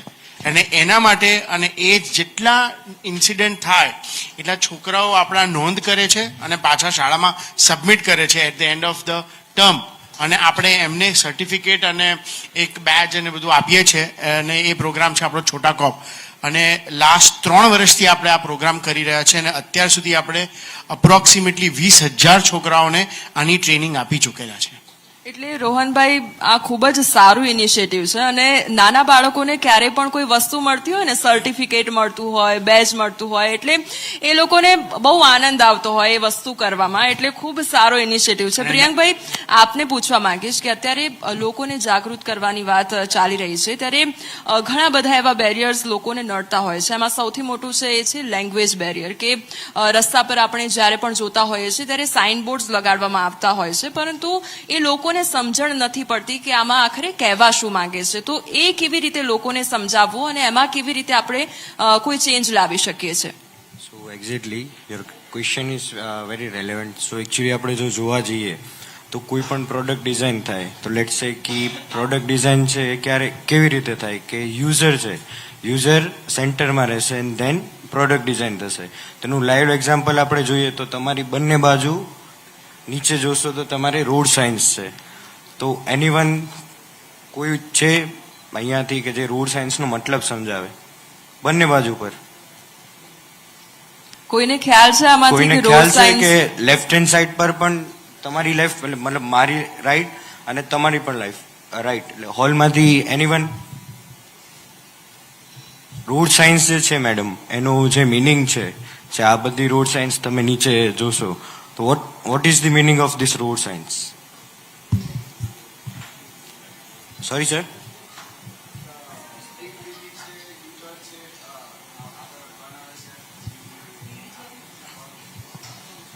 Speed limit, right. zebra crossing, then bump ahead, no overtaking, exactly. એ જે સાઇન છે એ યુ ટર્ન ની નથી, નો ઓવરટેકિંગ ની છે. ધેન ધી લાસ્ટ વન, જે રાઈટ સાઈડ પર તમે નીચે જોશો, હા, પથરાળ વિસ્તાર, અંબાજી વિઝિટ કરશો ત્યારે left hand side first cut પર આ સાઇન હશે, રાઈટ. સો આમાંથી મે બી રાઈટ હેન્ડ સાઈડ પર પણ ઘણી બધી સાઇન્સ છે, we don't know the meaning. કેમ કે એનું ઇન્ટરપ્રિટેશન છે એ નથી લખેલું. તો સેમ જેમ આપણે વાત થતી હતી કે સ્કૂલ્સ છે, તો સ્કૂલના બાળકોને આ વસ્તુ ક્યારે ખ્યાલ આવશે? જ્યારે વસ્તુ આપણે એમને સ્ટડીમાં ભણાવીશું ત્યારે, રાઈટ. દેન હવે તમે રોડ પર આ વસ્તુ જુઓ, રોડ પર આ સાયન્સ છે પણ એનું મિનિંગ છે ઇંગ્લિશમાં લખેલું છે, રાઈટ. સો આપણે જોવા જઈએ તો when you are visiting the Japan or any South Asian country, they provide meaning of the road sign in their own language, અને પછી નીચે ઇંગ્લિશમાં લખેલું હોય છે. આપણે તમે જો ગુજરાત વિઝિટ કરો કે rest of the India visit કરો, તો અત્યારે પણ આપણે જે મિનિંગ ઓફ રોડ સાઇન છે, we are only using English, right.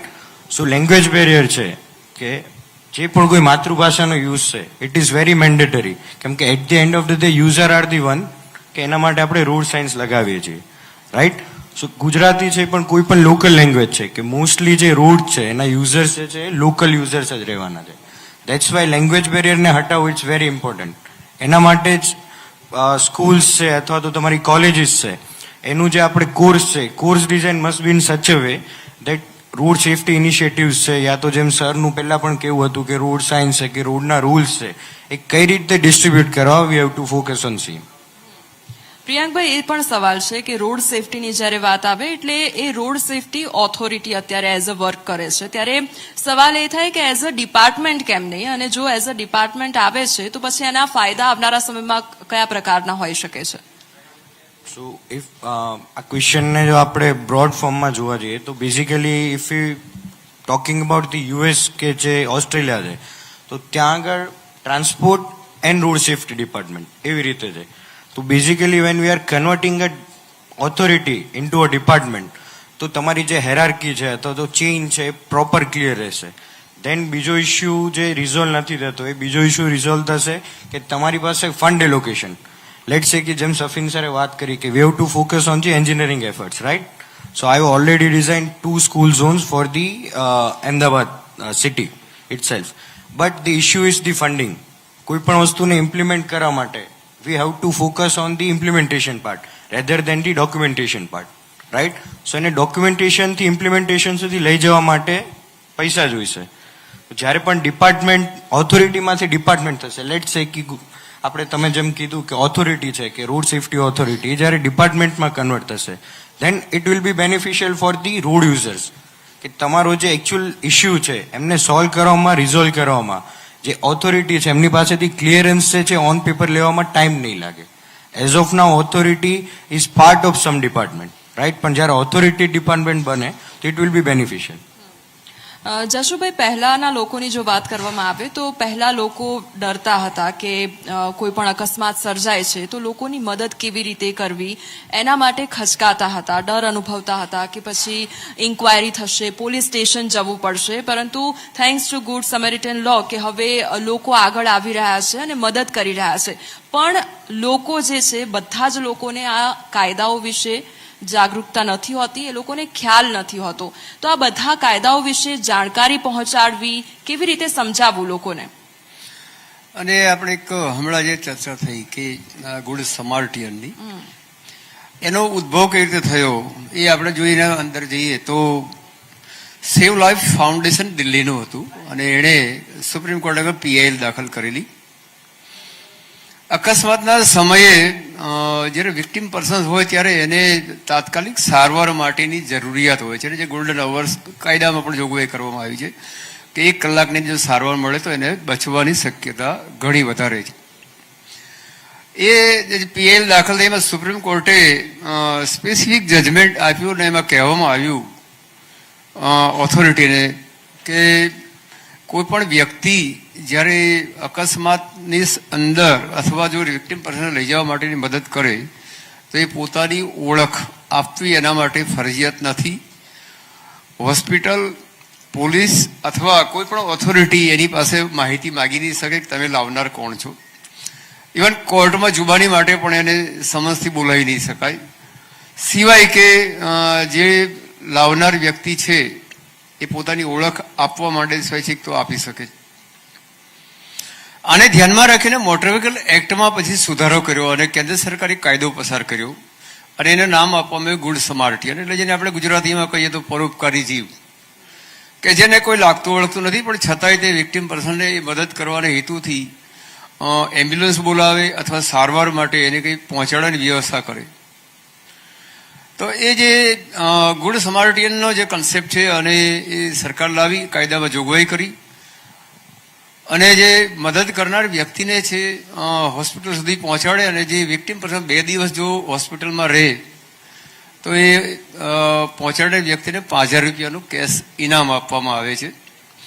એક કરતાં વધારે વ્યક્તિ હોય તો એને ડિવાઈડ થતો આવે છે.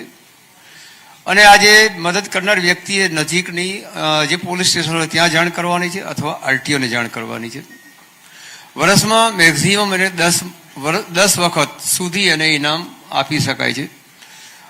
10 વખત સુધીનું જો એને જાણ કરેલી હોય અને એને જો ઇનામ મળેલું હોય તો એ વાર્ષિક જે છે આમાં જે વિક્ટિમ પર્સનને મદદ કરનારાઓને 1 લાખ રૂપિયા સુધીનું કેન્દ્ર સરકાર એને વધારાનું પ્રોત્સાહન ઇનામ આપતી હોય છે. આ યોજના તો 2021થી અમલમાં આવી છે, 1/10/2021થી, અને એનો અમલ હજી 25 સુધી છે અને એક્સટેન્ડ પણ કરશે માહિતી. પરંતુ કમનસીબ બાબતે આપણે જોઈએ તો હજી લોકોમાં એટલી જાગૃતિ નથી આવી અથવા તો જાણકારીનો અભાવ છે. તો અવારનવાર અમારી પણ રજૂઆતો હોય છે કે તમે આ બાબતમાં વિભાગોને પણ કહીએ છીએ, ખાસ કરીને ટ્રાન્સપોર્ટ ડિપાર્ટમેન્ટને, કે તમે એની જાણકારી માટે ડિસ્પ્લે કરો અથવા તો એને લોકોને માહિતી આપો, તો જેથી કરીને લોકો આગળ આવશે અને જે અકસ્માતો ઘવાયેલ છે એ લોકોને પહોંચાડવા માટેને મદદરૂપ થશે. આ બાબતે આપણે પણ એક જાણકારી રાખવાની જરૂર. આજે માધ્યમથી વાત કરીએ છીએ તો કોઈ પણ આવી વ્યક્તિ ઘવાયેલી હોય તો તમે એને મદદ કરો. એના ગજવાની અંદર જોશો તો લાયસન્સ હશે, લાયસન્સ અંદર મોબાઈલ નંબર લખેલો હશે તો એને વિક્ટિમ પર્સનના ફેમિલીને પણ જાણ કરો. હોસ્પિટલ સુધી પહોંચાડશો તો ચોક્કસ એ માણસને બચવાની શક્યતા વધી રહેશે અને એને ઇમરજન્સી સર્વિસ મળશે. એટલે મારે લોકોને પણ એ જ અપીલ છે કે આ ગુડ સમેરિટન લો છે એ બચાવકર્તાને બચાવે છે, એટલે આપણે હવે ડરવાની જરૂર નથી અને લોકોની મદદ કરવાની જરૂર છે. ક્યારે પણ આપણે કોઈ પણ વ્યક્તિને આપણી મદદ માટે જોતા હોઈએ છીએ, રસ્તામાં જ્યારે પણ અકસ્માત સર્જાતો હોય છે અને આપણે ત્યાંથી પસાર થતા હોય તો આપણાથી બને તેટલી મદદ કરવાનો આપણે પ્રયાસ કરીએ અને ડરીએ નહીં, કારણ કે આપણે હવે સાચા અર્થમાં બચાવકર્તા બનવાનું છે. રોહનભાઈ, આપને પૂછવા માંગીશ કે બચાવકર્તાની જ્યારે વાત આવી રહી છે, જ્યારે પણ અકસ્માત સર્જાતો હોય છે રસ્તા પર અને જ્યારે પણ વ્યક્તિ એવી હાલતમાં હોય ત્યારે લોકો ટોળા વળીને ઊભા રહી જતા હોય છે અને શું કરવું શું ન કરવું એ લોકોને સમજણ નથી પડતી. કેટલા લોકો એવા હોય છે કે વિડીયો બનાવતા હોય છે, કેટલા લોકો એ જોતા હોય છે કે આ વ્યક્તિને શું થયું છે, પણ ત્યારે એ લોકોને એ નથી ખબર પડતી કે એમ્બ્યુલન્સને કોલ કરી દે તરત અથવા તો પોલીસને કોલ કરી દે. આમાં CPR ટ્રેનિંગ આપવી એ કેટલી જરૂરી બની જાય છે અને એના માટે એજ્યુકેટ કરવું લોકોને એ કેટલું જરૂરી છે? CPR ટ્રેનિંગ એ ખાલી રોડ અકસ્માત માટે નહીં પણ દરેક વ્યક્તિની એક જવાબદારી છે કે એ આવડવી જ જોઈએ. નોટ ઓનલી રસ્તા ઉપર પણ ક્યાંય બી કોઈને બી તકલીફ પડે તો એઝ અ સિટીઝન કે આપણે એની હેલ્થ બચાવીએ, એટલે CPR training is very important. અને પ્રાઇમરીલી આપણે રોડ અકસ્માતની વાત કરીએ તો વાયા અમદાવાદમાં અમે એક પ્રોગ્રામ, બીજો એક પ્રોગ્રામ અમારો છે જે અમે યુવા કોલેજના યુવા સ્ટુડન્ટ્સ અને સિટીઝન સાથે કરીએ છીએ. એ પ્રોગ્રામ જે રીતે ગવર્મેન્ટનો ગુડ સેમેરિટન પ્રોગ્રામનો સાહેબે વાત કરી એવી રીતે આપણો પ્રોગ્રામ છે ફરિશ્તે પ્રોગ્રામ, જેની અંદર અમે CPR ટ્રેનિંગ અને ફર્સ્ટ ઇમરજન્સી રિસ્પોન્ડ કેવી રીતે કરવું એની ટ્રેનિંગ આપીએ છીએ. એની અંદર કોને કોલ કરવો, પહેલાં જેવી રીતે આગલા આપણે પહેલાંના પેનલ ડિસ્કશનમાં ડૉક્ટર ડિમ્પલે કીધું કે પડખા પર ફેરવી દેવાના જેથી શ્વાસ આવે. એવરી સ્ટેપ કે ભાઈ એઝ અ ફર્સ્ટ રિસ્પોન્ડર કે ગોલ્ડન આવરમાં તમે કઈ રીતે એને હેલ્પ કરી શકો એની ફર્સ્ટ ઇમરજન્સી રિસ્પોન્ડની ટ્રેનિંગ આપણે આપીએ છીએ. એ પ્રોગ્રામનું નામ છે ફરિશ્તે, જેમાં અને અમે અગેન લાસ્ટ યરથી આ પ્રોગ્રામ શરૂ કર્યો અને ગયા વર્ષે અમે અપ્રોક્સિમેટલી 1000થી વધારે યુવાનોને આ ટ્રેનિંગ આપી ચૂક્યા છે અને આ વર્ષે બીજા 5 થી 10,000 યુવાનોને પ્રોગ્રામ સર્ટિફિકેશન અને ટ્રેનિંગ આપવાની વ્યવસ્થા કરવામાં આવેલી છે. અત્યારે લોકો ઉતાવળમાં બહુ હોય છે અને એ લોકોને જલ્દી ક્યાંક પહોંચી જવું હોય છે, એટલે એ સ્લોગનો પણ આપણે જોયા છે કે ભાઈ ઝડપની મજા અને મોતની સજા. એટલે આ વસ્તુ લોકો ક્યારે સમજશે? આ છે ને, આનો આન્સર હું થોડો જુદી રીતે આપીશ. લોકો સમજે જ છે આ વસ્તુ, ખાલી કાયદાનો ડર નથી. એટલે ઘણી વખત કાયદાનો થોડો ડર આવશે, બાકી ઉતાવળ હોતી નથી. જે રીતે આઈ થિંક સાફિન સરે બી કીધું કે ઘણી વખત થોડો શો ઓફ કરવો હોય કે એના માટે સ્પીડ ને બધું કરતા હોય છે. બાકી એ લોકો ખોટું કરે છે, કાયદાનો ભંગ કરે છે, એમની સમજણ તો એમને છે જ. એમને ખબર જ છે કે અમે કાયદો તોડી રહ્યા છે, પણ કેઝ્યુઅલ અપ્રોચ જે રીતે સરે કીધું, અને કાયદાનો ડર એક નથી કે ભાઈ હું નીકળી જઈશ કે મને કશું થવાનું નથી, એને કારણે થઈ શકે. એને કારણે આ વસ્તુ થોડી વધારે છે. કદાચ આપણે એના ઉપર થોડું વર્ક કરીએ તો આઈ થિંક કાયદાનો ડર હોવો બહુ જરૂરી છે. ડર કરતાં બી એક જવાબદારી હોવી કે ભાઈ આ કાયદો છે અને મને જોઈ રહ્યું છે, એ બહુ અગત્યનું છે. એટલે અહીંયા મુખ્ય મુદ્દો એ જ બની જાય છે કે લોકોએ સમજવાની જરૂર છે અને લોકોએ પોતાની જવાબદારી ગણીને એ સમજવાની જરૂર છે. પ્રિયાંકભાઈ, મારે એના વિશે પણ ચર્ચા કરવી છે અને લોકો સાથે પણ હું એ વિશે વાત કરીશ ત્યારે ખૂબ ખુશી અનુભવું છું અને ખૂબ ગર્વ અનુભવું છું, કારણ કે આપણા કેન્દ્રીય પરિવહન મંત્રી દ્વારા આ જાહેરાત કરવામાં આવી છે. 7 તારીખે જ આ અંગેની જાહેરાત કરવામાં આવી હતી કે એક સ્કીમ લાગુ કરવામાં આવી છે, કેશલેસ ટ્રીટમેન્ટ સ્કીમ લાગુ કરવામાં આવી છે અને એમાં તમને 1.5 લાખ રૂપિયા સુધીનું કવર મળે છે જો કોઈ પણ એવો અકસ્માત સર્જાય છે અને ત્યારે તમે ટૂંક જ સમયમાં, એટલે કે 7 દિવસના સમયગાળા દરમિયાન તમારે કોઈ પણ સારવાર લેવાની છે તો તેનો ખર્ચ સરકાર ભોગવશે અને સરકાર તરફથી તમને મદદ મળશે. એ પ્રકારનો ખર્ચ કરવામાં આવનાર છે અને આ પ્રકારની પોલિસી લાગુ કરવામાં આવનાર છે. એટલે આ ખૂબ મોટો નિર્ણય છે. એટલે આ બધા નિર્ણયોથી લોકોને અવગત કરવા, લોકોને ઇઝીલી સમજણ પડે એ માટે હવે સરકારે શું કરવું જોઈએ? કારણ કે જ્યારે પણ ન્યૂઝ ચેનલ્સમાં આ પ્રકારની ખબરો આવે, આ પ્રકારની જાહેરાત થાય, એટલે બધા જ લોકો ટીવી જોતા હોય, બધા જ લોકો બધા જ સમાચારથી અવગત હોય, એ પ્રકારની નથી હોતી સિસ્ટમ. તો જે પણ ખૂણામાં રહેનાર લોકો છે એને પણ આ વસ્તુની જાણ થાય એ માટે શું કરવું જોઈએ? અત્યારે જોવા જઈએ તો basically V are having the 2 types of media. First one is the print media કે જે આપણે સવારે ન્યૂઝપેપર વાંચીએ છીએ, right. And second one is the social media, or you can say the virtual media, જે આપણે અત્યારે વાત કર્યા છીએ. વી are having a live conversation and કંઈ પણથી ક્યાંય પણ કોઈ સાંભળી શકે. નાઉ the user for both the medium R different. Mostly તમે જોવા જશો તો મારા father who is rely on the print media, right, mostly rely on the print media. And second one myself, print મીડિયાનો મારી પાસે સવારે ટાઈમ નથી હોતો, તો during the flight or during the my travelling હું જસ્ટ સ્વાઇપ અપ કરીને જોઈ લઉં છું what can be the news, right. So basically એ જ વસ્તુને આપણે ધ્યાનમાં રાખીને જોવું પડશે કે જે પણ કોઈ ન્યૂઝ છે, નોટિફિકેશન્સ છે, રાઈટ, એ બંને વસ્તુ print media as well as social મીડિયામાં પહોંચે અને ટાઈમલી પહોંચે. સેકન્ડ થિંગ, ટાઈમલી પહોંચે અને ઇઝીએસ્ટ વેમાં, જે આપણો ફર્સ્ટ ક્વેશ્ચન હતો, the type of communication, right. કમ્યુનિકેશનમાં જોવા જઈએ તો જે પણ કોઈ ન્યૂઝ છે, ઘણા ન્યૂઝ એટલા કોમ્પ્લેક્સ ફોર્મમાં તમારા સુધી પહોંચે છે કે તમને ખ્યાલ જ નથી કે એનું મિનિંગ શું છે. એકચ્યુઅલી તમે જ્યાં વાત કરી રહ્યા છો એમાં એવું છે કે 7 દિવસમાં 1.5 લાખ રૂપીસ સરકાર ભોગવશે, રાઈટ. એ વસ્તુ જે છે ટાઇટલમાં અત્યારે જોવા જશો તો 50%થી વધારે લોકોને અત્યારે જ મે બી આઈ એમ એક્સપેક્ટિંગ તે ખબર પડી હશે કે આવી કોઈ પણ સરકારની સુવિધા છે.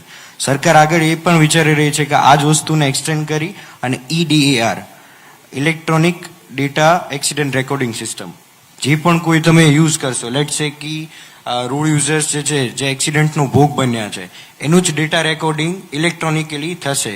તો એ જ વસ્તુ જે તમે આગળ જોશો, maybe government is relying on the AI.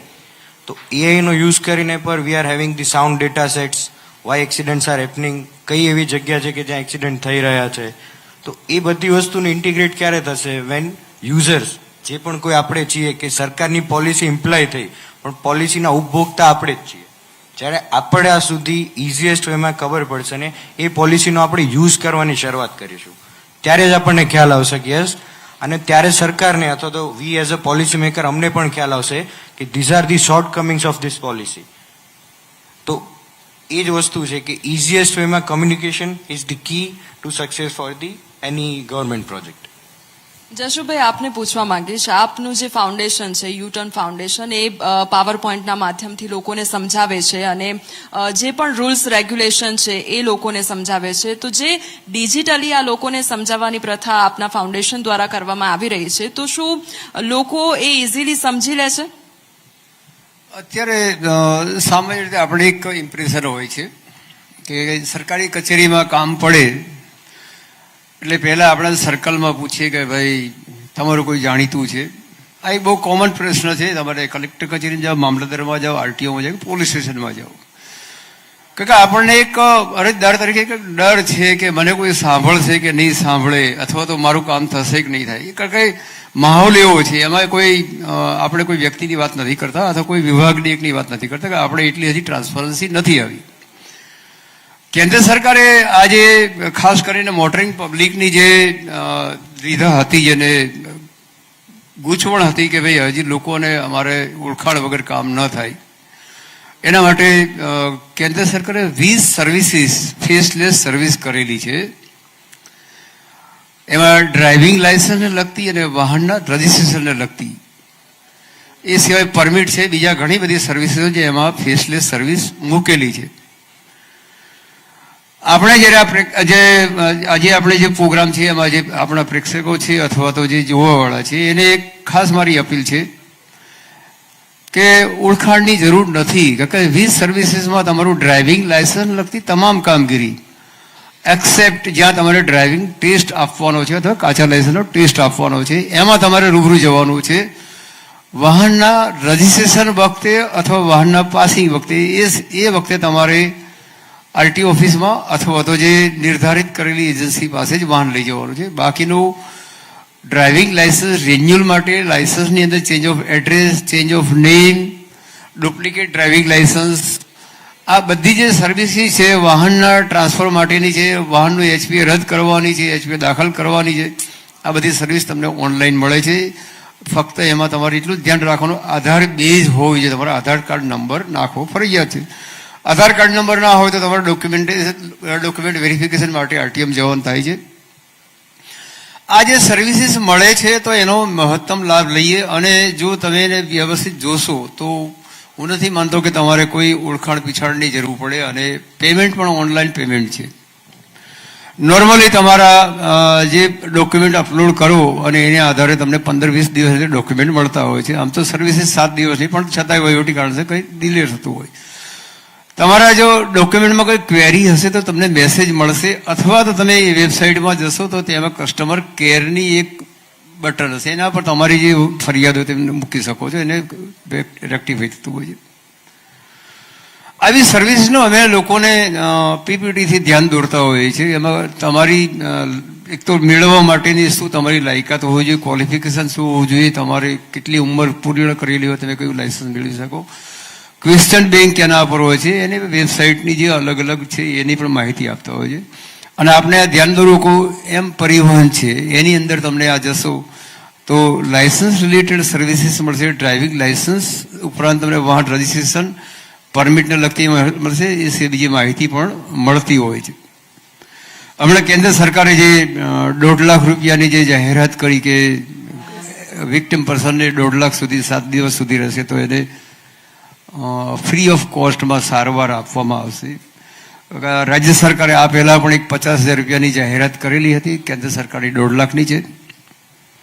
પરંતુ એક સૌ મિત્રોને ધ્યાન દોરવાનું કે મફત મળે છે, પરંતુ આપણે અકસ્માત કરીને હોસ્પિટલમાં જવાની જરૂર નથી. એની તકેદારી રાખી એનો ફંડનો ઉપયોગ ન છૂટકે કરીએ તો જ ચોક્કસ આ જે કેન્દ્ર સરકારની યોજના સાકાર થતી હશે.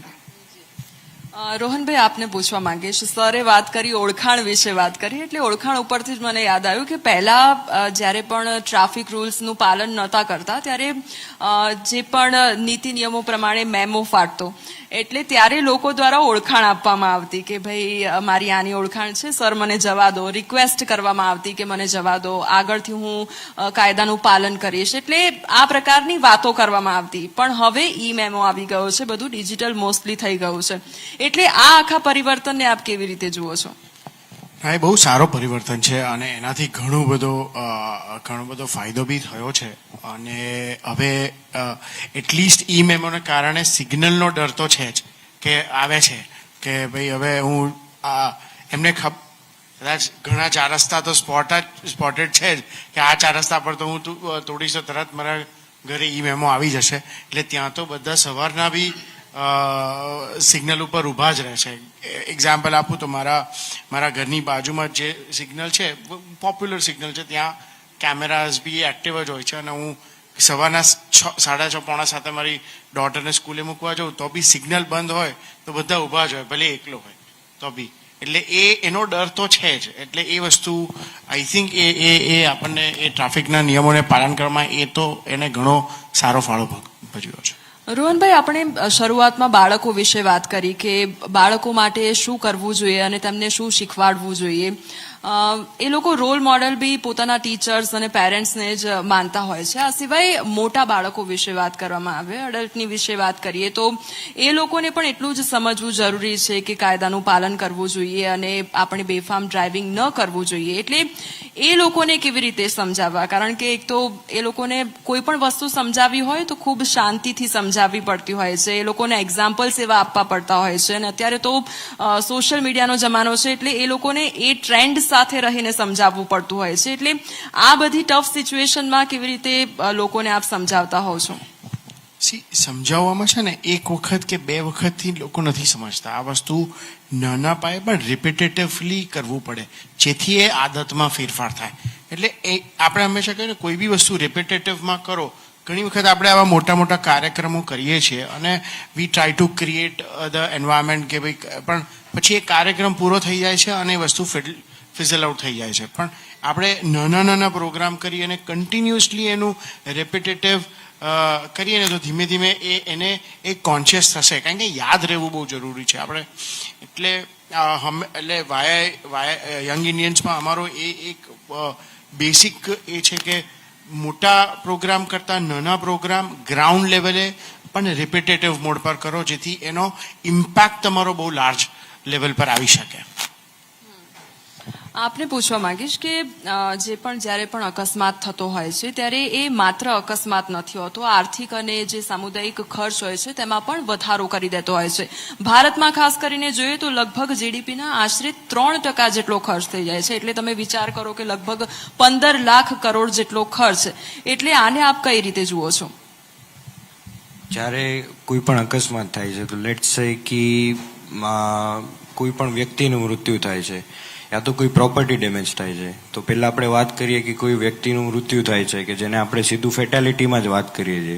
પણ ફેટાલિટીની વાત કરતાં પહેલાં ગ્રીવિયસ ઇન્જરી અથવા માઇનર ઇન્જરી, પરમનન્ટ ઇન્જરી જ્યારે કોઈને આવે છે, કોઈ પણ ઘરનું વ્યક્તિ તમારી સામે જ્યારે હરતું ફરતું વ્યક્તિ વ્હીલચેર પર આવી જાય છે, પરમનન્ટ ડેમેજ જેને આપણે કહીએ પરમનન્ટ ડેમેજ કે ગ્રીવિયસ ઇન્જરી, ત્યારે તમારું જે માઇન્ડસેટ છે એને એક્સેપ્ટ કરતાં જ ઘણી વાર લાગે છે. First thing. સેકન્ડ થિંગ, એ વ્યક્તિનું જે સાયકોલોજી છે, જે હ્યુમન સાયકોલોજી જે છે એ ચેન્જ થતાં અથવા તો એક્સેપ્ટન્સ લાવતા એ ઘણો ટાઈમ લાગે છે. અને એ ટાઈમ વ્યક્તિ વિશેષ ખુદ માટે અને ફેમિલી માટે it will be so difficult, right? એ પછી વાત કરીએ તો પ્રોપર્ટી ડેમેજ છે.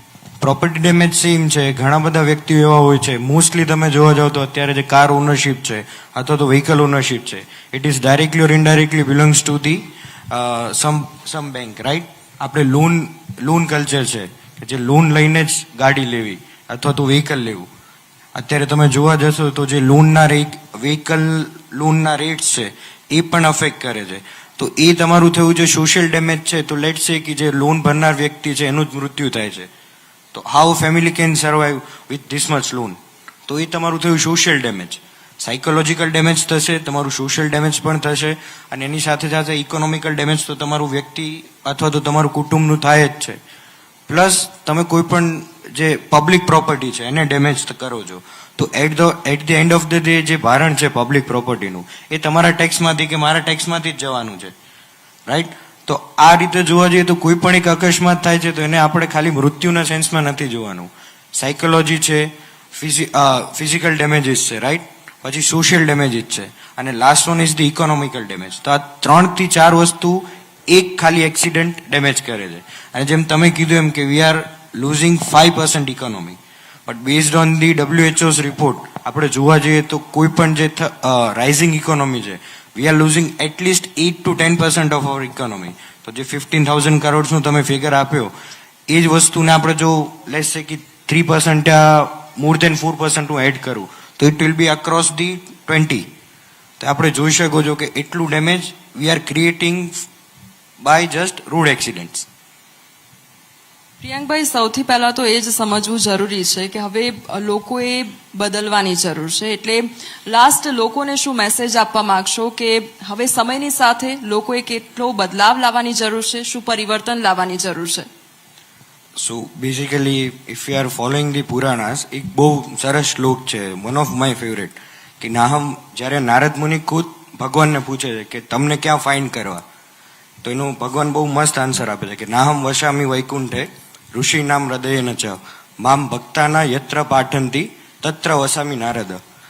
એનો મતલબ શું થશે કે ફર્સ્ટ થિંગ શું હતું કે ભાઈ હું ક્યાંય પણ કોઈ મંદિરમાં નહીં, કોઈ પણ ઋષિ જ્યારે તપસ્યા કરે છે ત્યાં નહીં, કે વૈકુંઠમાં નહીં, તમે મને જ્યાં યાદ કરશો ત્યાં હું છું, બરાબર? સેમ વસ્તુ આ કોઈ પણ ઇસ્યુ છે, રોડ સેફટી અથવા તો કોઈ પણ ઇસ્યુને જોવા જઈએ તો શરૂઆત તમારાથી કરો, ડન, રેધર ધેન રૂ કે ભાઈ ગવર્મેન્ટ આ કામ નથી કરતું, પોલીસના ઈ મેમો નથી ફાડ્યો, કે સર મને આ ખ્યાલ જ નહોતો આ વસ્તુનો. તો દરેક વસ્તુ every one have there on responsibility.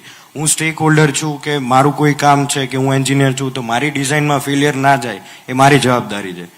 હું ડિઝાઇન અથવા તો પોલિસી મેકિંગ સ્ટ્રેન્થનિંગ કરી આપીશ તો ધેન મીડિયા થ્રુ તમારા સુધી પહોંચશે. તો media is doing absolutely fine. તમારા સુધી આ કાર્યક્રમ થ્રુ કે પ્રિન્ટ મીડિયા થ્રુ વસ્તુઓ પહોંચે જ છે. આજે નહીં તો કાલે અપડેટ થઈને પહોંચે છે, રાઈટ? બટ ધેન આપણે એ વસ્તુને એક્સેપ્ટ નથી કરતા કે નહીં, મને આ ખ્યાલ નથી કે મારી તો આ ભૂલ જ નથી. પહેલા ભૂલ એક્સેપ્ટન્સ કરો, પછી એનું ઇમ્પ્રુવમેન્ટ તમારાથી જ શરૂઆત કરો. જો 3 કે 4 સ્ટેક હોલ્ડર જે 4E કે 5E ની સાથે વાત કરી, education, right, second one is engineering, enforcement અને road environment, and fifth one is the empathy, જેની ઇન્ડિયામાં બહુ ઓછી વાત થાય છે કે બીજા પ્રત્યે પણ એમ્પેથી રાખો. રોડ યુઝર સાથે ઘણા બધા કેસીસ એવા છે કે રોડ રેજ થાય છે, કે રોડ રેસના ફોર્મમાં પછી રોડ રેજ ચેન્જ થઈ જાય છે, રાઈટ? તો એ વસ્તુ ના જોતા ખાલી આપણા પર ધ્યાન આપીને આપણી ભૂલ ઓછી કરો. It will B beneficial four everyone.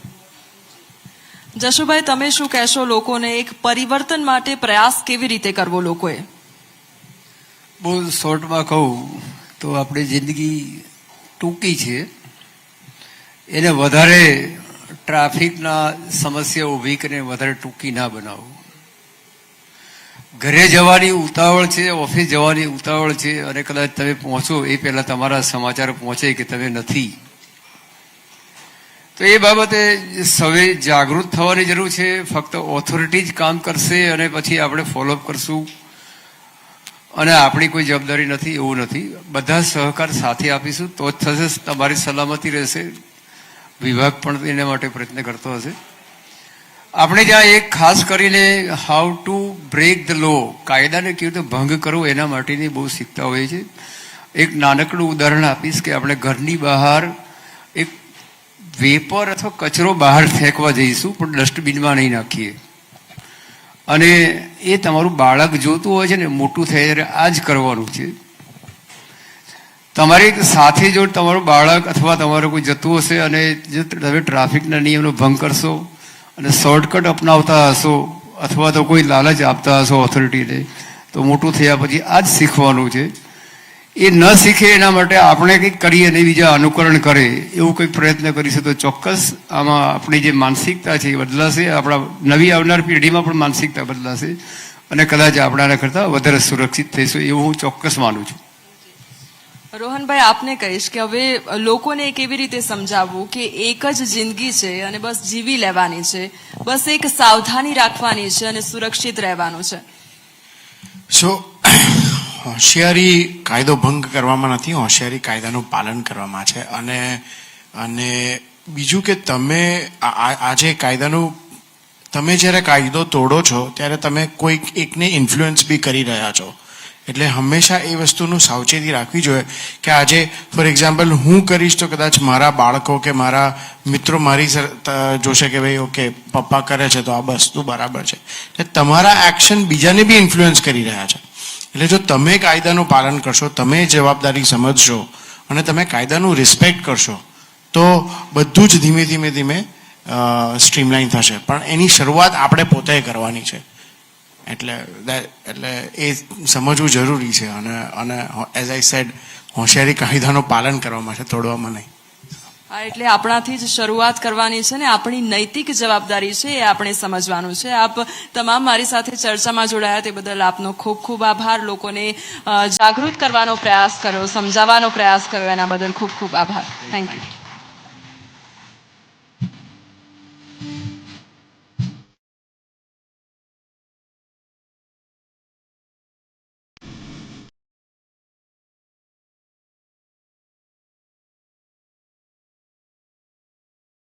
હવે હું આભાર વિધિ માટે સ્ટેજ પર આમંત્રિત કરીશ news 18 editor mister Rajiv Pathak સરને.